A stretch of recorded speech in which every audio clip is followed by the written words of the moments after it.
हो रहा है और कहने को उपचुनाव है, लेकिन शायद पहला ऐसा उपचुनाव होगा जिसमें एक्साइटमेंट किसी चुनाव से या विधानसभा चुनाव से भी ज़्यादा है, ना सिर्फ मतदाताओं में बल्कि कैंडिडेट्स में भी, क्योंकि कईयों के भविष्य का फैसला होने वाला है यहाँ पर। क्या जनता लॉक करेगी? आपको क्या लगता है, जब जनता आज वोटिंग करने पहुँच रही होगी इस पूरे चुनाव में, उसके जहन में जो उनके कैंडिडेट हैं उनका चेहरा अहम होगा, स्थानीय मुद्दे उनके दिमाग में ज़्यादा चल रहे होंगे, पार्टी चल रही होगी?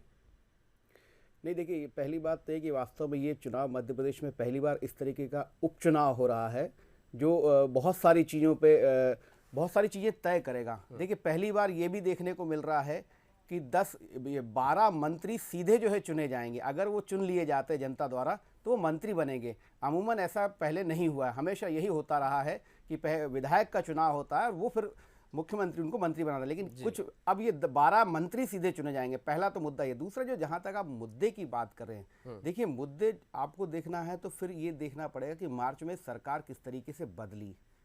एक मुद्दा वो है। दूसरा मुद्दा 15 साल बनाम 15 महीने का मुद्दा बनाने की कोशिश की गई है। तीसरा और सबसे अहम मुद्दा स्वयं ज्योतिरादित्य सिंधिया है, जिनके कारण इतना बड़ा दल बदल हुआ और कांग्रेस की सरकार गई। तो सिंधिया ने जो काम किया सरकार गिराने का, उसको लेकर ग्वालियर चंबल की जनता का विवेकपूर्ण निर्णय क्या है, ये भी मतपेटियों में, ईवीएम में कैद होगा। जनता सिंधिया के साथ थी या जनता सिंधिया के इस फैसले के खिलाफ थी, ये भी तय होगा। इस चुनाव में ये भी तय होगा कि कमलनाथ ने अपने आप को जिस तरीके से प्रस्तुत किया था कि मेरा क्या कसूर था, जनता ये भी तय करेगी कि कमलनाथ का कसूर था या कमलनाथ का कसूर नहीं था। तो ये महत्वपूर्ण मुद्दा है। जहां तक आप स्थानीय की बात करें, मुझे लगता है इस चुनाव में स्थानीय मुद्दे बहुत ज़्यादा लोगों को प्रभावित नहीं करेंगे, क्योंकि जिस तरीके का कैंपेन भी चला है उसमें विकास जैसे जैसे कैंपेन बढ़ता गया, विकास का मुद्दा पीछे होता गया। मुख्य मुद्दा यही हो गया कि इन्होंने गद्दारी की, इन्होंने गद्दारी नहीं की। तो गद्दार खुद्दार, मुझे लगता है कि वोट एक तरफा ही जाना चाहिए, या तो जनता इनके खिलाफ होगी या जनता इनके पक्ष में होगी। बिल्कुल, ये आप सीधा सीधा मैंडेट की बात कर रहे हैं। आपको क्या लगता है कि वोटिंग प्रतिशत भी बहुत अहम होगा? क्योंकि उपचुनाव में आमतौर पर देखा जाता है कि बहुत ज़्यादा उत्साहित जनता होती नहीं है, फिर कोरोना का काल भी चल रहा है, तो वोटिंग प्रतिशत भी डिसाइड करेंगे कि हाँ, जनता के दिमाग में क्या चल रहा है, थोड़े संकेत मिल सकते हैं? देखिए, पहली बात यह है कि कोरोना की जहां तक आपने बात की, मैं भी ग्वालियर चंबल के कई क्षेत्रों में गया। मुझे ग्रामीण क्षेत्रों में कोरोना का ना तो वो प्रभाव दिखा, इवन लोग मास्क भी नहीं पहनते हैं वहां पर। तो कोरोना को लेकर जो भय का थोड़ा बहुत वातावरण होगा शहरी क्षेत्रों में जरूर हो सकता है, पर जिस तरीके का ये चुनाव है, प्रत्याशी और राजनीतिक दल कोई कसर नहीं छोड़ेंगे कि उनके जो फेवर वाले वोट, जहां उनके मतदान केंद्र, जहां पर उनको लगता है कि हमें पिछले चुनाव में मत प्रतिशत अच्छा मिला है, ये राजनीतिक दल और ये नेता और ये उम्मीदवार पूरी कोशिश करेंगे कि जो पिछली बार का जो मतदान प्रतिशत है वो या उससे ऊपर जाए। तो जो अपन ये आशंका व्यक्त कर रहे हैं कि मतदान कम होगा, मुझे लगता है कि ऐसा होने की संभावना कम है। आप देखिए, बिहार के भी फर्स्ट फेज में जो मतदान हुआ वो पिछले बार के इक्वल थोड़ा सा ज्यादा हुआ पॉइंट में। तो ये जताता है कि कोरोना अपनी जगह ठीक है, उसकी सावधानी सुरक्षा मतदान केंद्र पर चुनाव आयोग ने की है, लेकिन जनता को लाने की पूरी कोशिश मुझे लगता है प्रत्याशी भी करेंगे और राजनीतिक दल भी, क्योंकि ये सरकार के भविष्य का भी सवाल है।